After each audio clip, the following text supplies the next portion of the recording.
La clase de hoy se titula El pensamiento político de Eva Perón. ¿No? Eva va a ser quien... Es tan importante ese lugar para el peronismo que solamente lo podía ocupar Eva Perón. Pero fíjense cómo lo describe Eva acá en este libro. Dice, y si no hubiésemos buscado juntos una solución a este problema de quién va a ocupar ese lugar, y la hubiésemos hallado, la voz del pueblo, la de nuestros descamisados, hubiese llegado a la torre de gobierno cada vez más apagada y tal vez hubiese terminado por callar. Es hermosa la imagen, está llena de imágenes este libro, ¿no? Habla con imágenes, Eva, son palabras que son imágenes, porque es esta idea de que el Estado en la Argentina, el gobierno argentino es una torre a la que no llega la voz del pueblo. Hay un divorcio entre Estado, gobierno y pueblo. Va a decir Eva, el Estado en la Argentina carga con 100 años, y es una pregunta acerca de por qué habla de 100 años, si es de la batalla de Caseros o qué, pero habla de 100 años, en donde el Estado ha sido sordo, a la voz del pueblo. Carga con una historia de insensibilidad, va a decir. El peronismo vino a resolver eso creando esta herramienta que es la Secretaría de Trabajo, que hace que esa voz del pueblo termine llegando a la torre. Pero es interesantísimo, es inquietante como imagen para nuestro peronismo siglo XXI esta idea de gobierno y Estado como torre sorda. Y que el rol del peronismo es que efectivamente deje de serlo, ¿no? Deje de serlo. Digo esto porque en el siglo XXI, hasta hace no tanto, creímos que el Estado era casi prácticamente la única trinchera de la cual se puede y se debe hacer política. Sin embargo, acá en La razón de mi vida, también en la comunidad organizada, el Estado es un problema y su relación con el pueblo, ¿no? Bueno, esto es para pensarlo dentro del peronismo. Esto es bellísimo.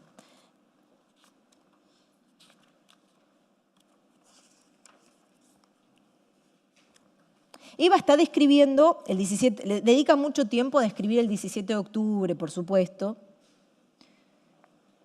Dice Eva, está diciendo quiénes son los descamisados, los está describiendo, ¿no? Dice, y son descamisados todos los que entonces, el 17 de octubre, de estar aquí hubiesen ido a la Plaza de Mayo y todos los que ahora o mañana harían lo mismo que hicieron los primeros descamisados de aquel primer 17 de octubre. Para mí, por eso, descamisado es el que se siente pueblo. Lo importante es eso, que se sienta pueblo, vista como pueblo que es... Perdón, me comí una parte. Para mí por eso descamisado es el que se siente pueblo. Lo importante es eso, que se sienta pueblo y ame y sufre y goce como pueblo, aunque no vista como pueblo, que eso es lo accidental. Descamisado es el que se siente pueblo. Es una forma de amar, es una forma de gozar, es una forma de sufrir. No es lo material lo que define al pueblo, sino el sentimiento. Esto es muy del peronismo. Esto es muy del peronismo y diría... en contra del análisis marxista, ¿no? de que clase trabajador es aquel que es explotado o aquel que tiene un determinado lugar en la propiedad privada de los medios de producción. Para Eva, descamisado y trabajador es aquel que se siente pueblo. No debe haber categoría más democratizante que la política entendida como sentimiento. Porque entonces ya no hace falta tener un recorrido determinado de años en una organización, ya no hace falta ser heredero, ya no hace falta tener título universitario. Lo que hace falta para que alguien pueda ser pueblo es sentirse pueblo. Para ser un descamisado basta con sentirse descamisado y sentir como descamisado. Insisto, lo democratiza, porque esto, un libro muy cursi, lo que tiene Eva y lo que tiene la política entendida como sentimiento en Eva Perón y en el peronismo es que es muy democratizante. Cualquiera puede ser un cuadro político si así lo siente. Cualquiera puede participar de la política si se siente pueblo. ¿Necesitamos ir a las preguntas? Qué lástima. Bueno, dale. ¿Ahora o querés cerrar con otra idea? No, sí, iba a ir a otra cita, pero dale. Ok, perfecto. Bueno, muy movilizante hasta ahora la clase, Julia. Muchas gracias. En primer lugar, le mandamos un saludo a quienes nos están escuchando desde el canal de YouTube. En especial, un saludo muy afectuoso a Hidalgo Oliveira de Campos, que nos escucha desde Brasil. Un abrazo de parte del equipo del ICP. Y saludos también a los compañeros y compañeras de la Cátedra Libre sobre el pensamiento político de Eva, que nos están escuchando desde la Universidad de Lanús. La verdad que muchas gracias por estar ahí, por mandarnos sus saludos. Desde el equipo del ICP, un saludo muy afectuoso. también nos escuchan desde otros países. Mandamos un saludo también a gente que nos escucha desde Uruguay, España, México, Italia, Ecuador, Nicaragua y Perú. Y desde diferentes lugares de la Argentina, como Jujuy, Misiones, Chaco, Salta, Chubut, Mendoza, Córdoba, entre otras. Un saludo muy afectuoso. Pasamos a las preguntas. Leandro Darrold dice: si podemos pensar a las mujeres de la década del 40, lideradas por Eva, como uno de los sujetos de cambio de una nueva Argentina revolucionada, ¿quién sería el sujeto de cambio hoy? Claro, qué vivo. Del chat yo también hago esas preguntas. No, me voy a tomar de la primera parte de la pregunta, obviamente, porque ahora voy a ir a una cita que tiene que ver con eso, con la idea de revolución, ¿no? Efectivamente, a ver, decíamos antes, la ley 13.010 puede ser pensada como una ley revolucionaria, en tanto y en cuanto cambia la situación de las mujeres para la historia, para siempre, ¿no? Digo, ni el 55 dio marcha atrás con la ley 13.010, eso sí dio marcha atrás con otras cosas, pero en todo caso, si hay tiempo, lo conversamos después.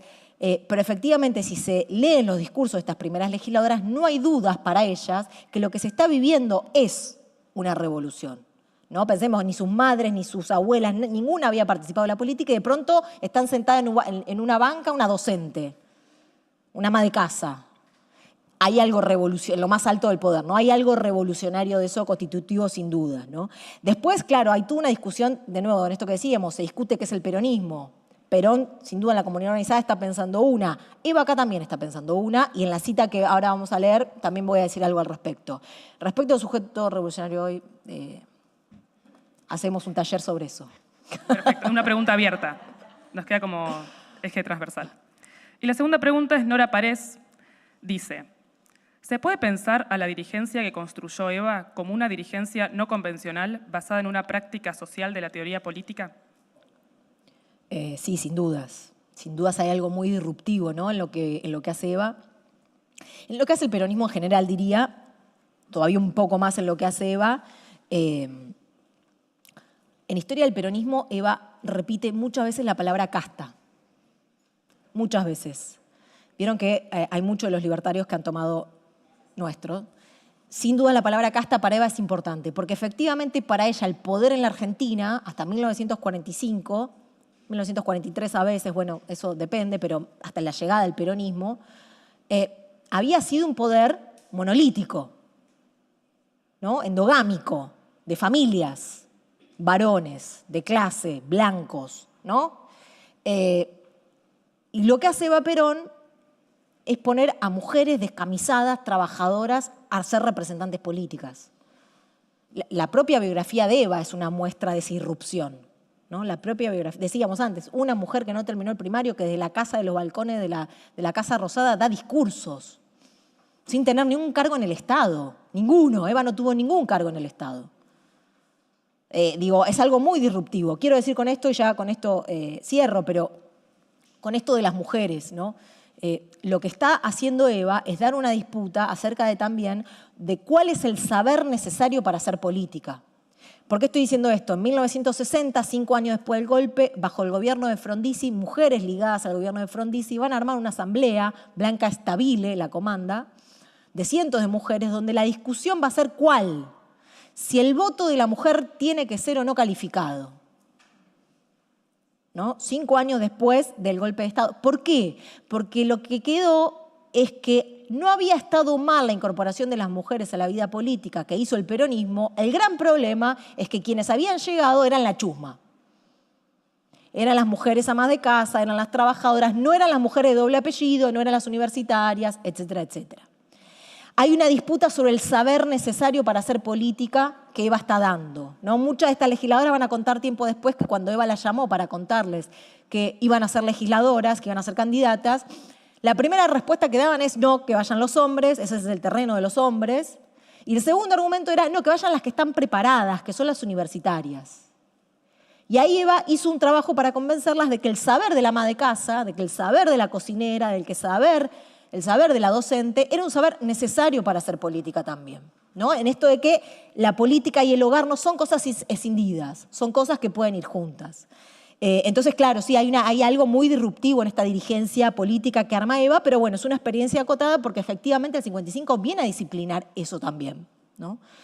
Hasta que vuelva a haber la cantidad de mujeres legisladoras que había en el 55, hay que esperar hasta los años 90. Más de 40 años después y gracias a la ley de cupo, ¿no? Del año 91. Bueno, todo eso, sin dudas, nos hace pensar que fue muy disruptivo, efectivamente, lo de mediados del siglo XX. Voy a leer otra cita respecto... Otra cita respecto a esto revolucionario que traía Agus, que me parece que está bueno. Fíjense lo que dice Eva, está hablando de su trabajo en lo que se llama ayuda social. Y está hablando ella, no es como un largo monólogo, La razón de mi vida, eso es muy lindo también para leer. No es filantropía, ni es caridad, ni es limosna, ni es solidaridad social, ni es beneficencia. Ni siquiera es ayuda social, aunque por darle un nombre aproximado yo le he puesto ese. Para mí es estrictamente justicia. Lo que más me indignaba al principio de la ayuda social era que me la calificasen de limosna o de beneficencia, porque la limosna para mí fue siempre un placer de los ricos, el placer desalmado de excitar el deseo de los pobres sin dejarlo nunca satisfecho. Bueno, es una cita, por supuesto, ¿no? Que tiene la contundencia de la palabra de Eva, descarnada, porque aparte es tan interesante que hable de pobres y ricos, no le pone connotación de clase, le pone ricos y pobres. Pero ¿qué me gusta esta idea de que está buscando la palabra y que no la encuentra?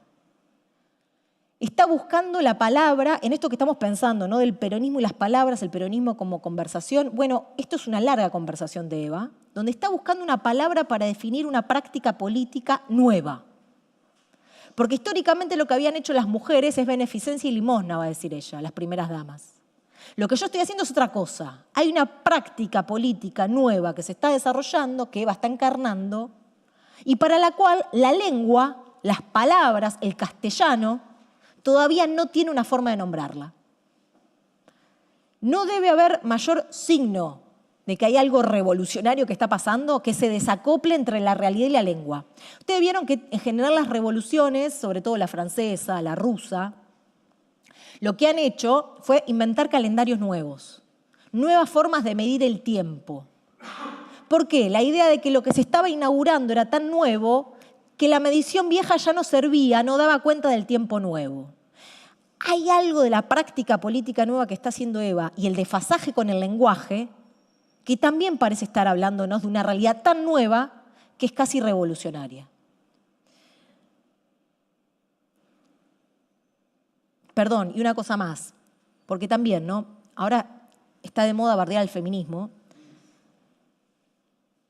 Y quiero decir esto, estudiar a Eva o estudiar a las mujeres que protagonizaron con esta historia, porque también es eso, ¿no? Siempre recordamos a Eva sola, como un ser excepcional, que sin duda lo fue, ¿eh?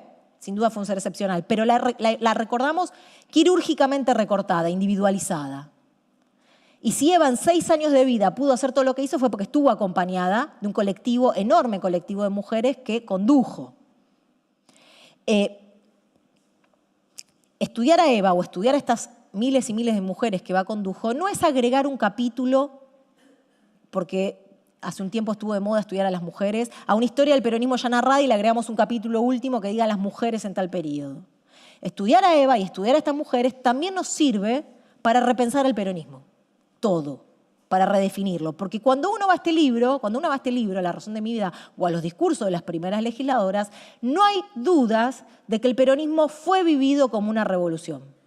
El peronismo tiene que ser catalogado en boca de estas mujeres como una revolución. Entonces nos ayuda a repensar el peronismo todo, no es solamente cuál fue la perspectiva de género, ¿no? Es una entrada para repensar el peronismo todo. Eva, es tan potente este libro, insisto que se lo ha leído tan mal. Después me gustaría preguntar acá qué les ha parecido a quienes lo han leído, ahora, nuevamente, que Eva sutilmente discute con la comunidad organizada. Sin decirlo, sin citarlo, pero más o menos. Fíjense en este movimiento tan interesante que hace Eva, que es de identificación pura con Perón y con el peronismo, y como la identificación es tan pura, se permite la discusión. Desde adentro, discute. Dice Eva en un momento. El justicialismo, en cambio, quiere también llegar a una sola clase de hombres. Se está discutiendo con los comunistas, con la izquierda. la de los que trabajan. Esta es una de las verdades fundamentales del peronismo. Pero no quiere llegar por la lucha, sino por la cooperación. Comunidad organizada, como veníamos leyendo. No queremos una sola clase proletaria, sino una sola clase de hombres desproletarizados que vivan y trabajen dignamente. Que los obreros ganen para vivir honradamente como personas humanas y que los patrones se conformen con ganar también como para mantener la industria, progresar y vivir dignamente. Dignamente, pero no principescamente. No queremos que nadie explote a nadie y nada más. Esto es lo que Perón ha querido asegurar para su pueblo y ha quedado bien asentado en la nueva Constitución, y decimos nosotros, y en la comunidad organizada, ¿no? Que como sabemos es lo que venimos leyendo. Punto aparte. Hasta acá está describiendo lo que Perón dijo. Yo, sin embargo, por mi manera de ser, no siempre estoy en ese justo punto de equilibrio, lo reconozco. Casi siempre, para mí, la justicia está un poco más allá de la mitad del camino, más cerca de los trabajadores que de los patrones. Es que para llegar a la única clase de argentinos que quiere Perón, los obreros deben subir todavía un poco más, pero los patrones tienen mucho que bajar. Soy sectaria, sí. No lo niego, y ya lo he dicho. Mi sectarismo es además un desagravio y una reparación. Durante un siglo, de nuevo los 100 años, los privilegiados fueron los explotadores de la clase obrera. Hace falta que eso sea equilibrado con otro siglo en que los privilegiados sean los trabajadores. Cuando pase este siglo, creo que recién habrá llegado el momento de tratar con la misma medida a los obreros que a los patrones. Está discutiendo con la comunidad organizada. Todo bien con la convivencia de todas las fuerzas vivas, pero los trabajadores hace 100 años que son explotados. Ahora los trabajadores tienen que explotar a los patrones durante 100 años y recién después ahí vamos a una comunidad organizada. Fortísimo. Acá no hay nada de naif, simplón, ni cursi, ¿no? Más bien lo contrario. Pero me interesa esto, ¿no? El propio peronismo habilitando la discusión. Porque esto no fue censurado por Perón. Perón no salió a decir, che, qué desastre, cómo va. El peronismo también habilita la propia discusión de su propia doctrina. Interesantísimo, interesantísimo. Leo un par de citas más, y ya abrimos la palabra. Pero claro, si uno tuviera que decir, insisto, con un trabajo que nos falta hacer, cuál es el pensamiento político de Eva, sin duda Eva piensa la política contra la idea de la comunidad organizada como conflicto. Y cuando se lee mi mensaje esto queda mucho más claro. La política es conflicto y para Eva también es fundamental en el pensamiento político pensar al enemigo, advertir al enemigo. Eva no se saca al enemigo entre ceja y ceja, lo está pensando todo el tiempo, permanentemente. Y hay algo más que para Eva es clave, fundamental. Hay un capítulo que se llama, que Eva está arranca así el libro, ¿no? Ella cuenta que cuando es chica descubre que en el mundo hay ricos y pobres. Y que entonces descubre las injusticias. Y el problema no son tanto los pobres como los ricos. Cristiano, ¿no? Eso, ¿no? Los pobres no son el problema son los ricos. ¿Y cuál es su lugar en esa distribución de las injusticias en este mundo? Que es el de padecerlas, las injusticias, ¿no? A ella le tocó ser pobre. Y entonces hay un capítulo que se llama Me resigné a ser víctima. A los pobres en la Argentina, a los descamisados en la Argentina, les toca el lugar de víctimas. Y el apartado inmediatamente siguiente a eso es Mi día maravilloso. ¿Cuál es el día maravilloso de Eva? El día que conoce a Perón. Casi como si nos estuviera propusiendo Eva, la razón de mi vida, que el peronismo es la posibilidad para los pobres en la Argentina de dejar de ser víctimas. Dejar de ser víctimas y algo más, porque para Eva es fundamental esto que decimos, si la política es conflicto, si hay que pensar en el enemigo. Para Eva lo que no puede pasar, mira, le voy a leer a ver si lo concluimos juntos. Está hablando de sus audiencias, ¿no? Que la gente que le va a ver, muchas horas, durante muchos días, ella recibe gente. Y está hablando de las audiencias que son secretas. Porque la mayoría de la gente me expone sus problemas en voz alta, pero casi siempre en cada audiencia hay un poco de secreto. Entonces me dicen las cosas en voz baja, casi al oído y muchas veces llorando. Por eso, porque yo conozco las tragedias íntimas de los pobres, de las víctimas que han hecho los ricos y los poderosos explotadores del pueblo, por eso mis discursos tienen muchas veces veneno y amargura. Ante una mujer, por ejemplo, arrojada a la calle por un oligarca soberbio y egoísta, que la ha engañado con sus imbéciles palabras de amor, qué poco me parece todavía gritar con toda mi alma lo que tantas veces he gritado. que la justicia se cumplirá inexorablemente, cueste lo que cueste y caiga quien caiga. Es decir, Eva es aquella que recibe un llanto contado en secreto, una humillación contada en secreto, y la convierte y la transforma en grito de amenaza. El peronismo es también esa posibilidad de convertirse en amenazantes.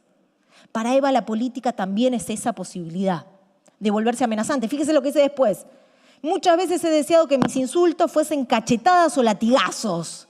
Terrible, ya está sacada. Para que dándoles a muchos en plena cara les hiciesen ver, aunque no fuese más que por un momento, lo que yo veo todos los días en mis audiencias de ayuda social. Palabras convertidas en latigazos. Dicho por la primera dama que habla del balcón de la Casa Rosada, además, ¿no? Además. Y quiero leer 2 citas más. Decíamos el tercer apartado, las mujeres y mi misión. Porque amenazante no es ser solo amenazante físicamente. Hay un temor que el peronismo efectivamente pudo hacer todo lo que hizo porque fue amenazante, porque las clases dominantes tuvieron un miedo, pero también ser amenazante es poder proponer política, poder proponer soluciones ahí donde ni siquiera había demanda. Fíjense lo que dice Eva Perón. Está hablando de las mujeres, ¿no? Dice en un momento, a este libro que se lo tildó de conservador, patriarcal, etcétera, etcétera. La madre de familia está al margen de todas las previsiones. Es el único trabajador del mundo que no conoce salario, ni garantía de respeto, ni límite de jornadas, ni domingo, ni vacaciones, ni descanso alguno, ni indemnización por despido, ni huelgas de ninguna clase. Todo eso, así lo hemos aprendido de chicas, pertenece a la esfera del amor, y lo malo es que el amor muchas veces desaparece pronto en el hogar. Y entonces todo pasa a ser trabajo forzado, obligaciones sin ningún derecho, servicio gratuito a cambio de dolor y sacrificio. Recuerden lo que decíamos, una época que considera al hogar como un lugar natural de la mujer primero.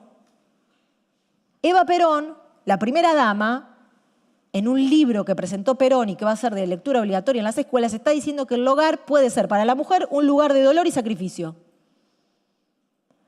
Y ante esto propone una respuesta, una solución. El capítulo siguiente se llama una idea, una respuesta, una solución. Nadie dirá que no es justo que paguemos un trabajo que, aunque no se vea, requiere cada día el esfuerzo de millones y millones de mujeres cuyo tiempo, cuya vida, se gasta en esa monótona pero pesada tarea de limpiar la casa, cuidar la ropa, servir la mesa, criar a los hijos, etc. Aquella asignación podría ser inicialmente la mitad del salario medio nacional y así la mujer, ama de casa, señora del hogar, a ella está interpelando, tendría un ingreso propio ajeno a la voluntad del hombre. 1951. Está proponiendo un salario para lo que empezamos a llamar, en los últimos tiempos, tarea de cuidado. Se está proponiendo eso acá. Y además dice que esa asignación puede ir creciendo por hijo. Además. ¡Wow! La gran pregunta es, ¿cómo no sabíamos que esto estaba acá? ¿Qué pasó entre nuestro presente y este libro para no haberlo considerado siquiera como posibilidad de que en el pasado argentino estaba esto? Hay un agujero en este libro, hay un libro maldito acá. Ya están empezando a hablar, pero quiero antes leer una última cita, antes de abrir la palabra, de Delia Parodi. ¿Quién fue Delia Parodi? Delia Parodi fue una de las primeras diputadas nacionales del Partido Peronista Femenino. Un gran cuadro político, quiero recomendar, si les interesa el tema de las primeras legisladoras mujeres, Delia Parodi entre ellas, por ejemplo. Dije antes el libro Muchachas Bonaerenses sobre las legisladoras de la provincia de Buenos Aires, pero también está colgado en la web este otro libro que se llama Parlamentarias, la voz de las primeras legisladoras en el Congreso de la Nación, que son los discursos de las primeras diputadas y senadoras nacionales del 52 al 55, todos los discursos que dieron en la Cámara de Diputados y en la Cámara de Senadores, porque también sobre ellas lo que se ha dicho, motivo por el cual no se las ha estudiado, es que fueron puestas en sus bancas solamente para levantar la mano cuando el Ejecutivo mandaba un proyecto. Por ende, no había ningún valor a estas mujeres que solo eran fanáticas, que es una de las acusaciones que les hace el 55 en la persecución, fanáticas peronistas. Bueno, ese relato que el 55 armó sobre ellas, esa condena que el 55 armó sobre ellas, ha quedado en la historiografía académica incluso, Cuando uno va a sus discursos, por ejemplo, a los de Delia Parodi, que ahora voy a leer, uno se encuentra que lejos de ser mujeres que fueron puestas en sus bancas a dedo solamente para levantar una mano, se tratan de grandes cuadros políticos que hicieron una enorme experiencia política, que empezaron sus mandatos, tanto de diputadas como senadoras, enfrentando nada más ni nada menos que la enfermedad y muerte de su conductora política. Con lo cual inauguraron una tarea en la historia argentina, que era mujeres en la legislatura, además teniendo que hacer ese duelo, ¿no? Es enorme el trabajo de estas mujeres, lo recomiendo muchísimo. Por supuesto hay de todo, hay mujeres más cuadro políticos, otras menos, como sucede también con los hombres, pero bueno, a ellos se les exige menos. Voy a leer un fragmento de un discurso de Delia Parodi. Decía, es un gran cuadro político de Delia Parodi, que además queda a cargo del Partido Peronista Femenino cuando Eva muere. Que esto es muy interesante también para pensar cómo construye Eva políticamente, porque el Partido Peronista Femenino no muere con Eva. Eva crea una estructura política capaz de sobrevivirla. Incluso en las elecciones legislativas del 54 entran 100 legisladoras más del Partido Peronista Femenino. Muere el Partido Peronista Femenino, lo degradan, el golpe del 55. Bien, y después la propia dinámica librada. Perón, siendo presidente, también garantizaba el tercio para el Partido Peronista Femenino. El gran problema es Perón en el exilio. Cuando el peronismo se queda sin conducción, bueno, es lo que estamos viendo. Mentira, un chiste. Voy a leer una cita de Delia Parodi. Es un discurso que Delia da en junio del 55, 3 días antes de los bombardeos, pero 3 días después de la marcha del Corpus Christi. En ese medio, ustedes saben, la marcha del Corpus Christi se arma un lío tremendo porque el antiperonismo, manifestándose, prende fuego una bandera y además rompen una placa en homenaje a Eva Perón. Se arma una sesión en el Congreso para homenajear, repudiar esos atentados, y habla Delia Parodi. Y hay un fragmento que me gustaría leerles. Dice lo siguiente Delia Parodi. El Partido Peronista Femenino, y cuando hablo del Partido Peronista Femenino me refiero a las mujeres trabajadoras de esta tierra, va a ser una vez más generoso con ellas, las mujeres que se manifestaron en el Corpus Christi, y les dice que continúen descansando, porque obviamente dice que son oligarcas, pero cuidado con salir a la calle a perturbar o mancillar el nombre excelso de Eva Perón, porque entonces los peronistas estaremos dispuestos a morir o matar. Digo por esto de lo amenazante que Eva impone y que efectivamente sus cuadros políticos, mujeres, también han tomado mucho, ¿no? La causa de Perón es la causa argentina y nosotros no reconocemos ninguna otra. Ya no estamos, señor presidente, ante la situación de persuadir. Entramos en la etapa de suprimir y de reprimir todo lo que sea un obstáculo para el movimiento nacional, que es el peronismo. No hay rencores en nosotros, no tenemos rencores ni inquinas. Nosotros jamás hemos salido a la calle a atacar. Los acontecimientos de 9 años de gobierno del general Perón lo demuestran claramente. Siempre nos han atacado, pero no vayan a creer que eso es síntoma de debilidad. La preocupación que tiene por no quedar en el lugar de víctima. Eso también es muy interesante para pensar hoy. A nosotras, Eva Perón siempre nos indicaba un camino, la bondad, la unidad y la comprensión aún para nuestros enemigos. Pero que me perdone, Eva Perón, si en este instante la vamos a desobedecer para obedecerla en una consigna más amplia y más patriótica. La de hacer triunfar el peronismo, cueste lo que cueste y caiga quien caiga. Bueno, a mí me gusta mucho este discurso entero, si pueden después búsquenlo y léanlo porque es realmente bárbaro. Pero por esta idea de que, porque también está muy de moda, ¿no? La idea de que la doctrina, que es como una especie de Biblia, ¿no? Y acá hay una militante del partido, un cuadro del Partido Peronista Femenino diciendo que me perdone Eva si la vamos a desobedecer en esto, pero para obedecerlo en esto otro. ¿De qué está hablando Delia Parodi? De un cuadro político crítico, capaz de decir en qué momento hay que obedecer ciertas cosas y en qué momentos hay que obedecer otras, dependiendo de la coyuntura política. ¿No? También bajo la idea de que el peronismo es obediencia ciega, casi lineal. Bueno, acá Delia Parodi está diciendo, bueno, las circunstancias han cambiado, entonces hay que desobedecer ciertas cosas para obedecer otras. El peronismo también es este desborde. Eva Perón fue, dentro del peronismo cada uno cumplía su rol, Eva Perón fue aquella que tensionó al peronismo más para el lado del desborde. Si Perón era más la organización, la comunidad organizada, la conducción política, Eva era aquella que tensionaba hacia el lado más revolucionario, hacia el lado más del desborde y la radicalidad, ¿no?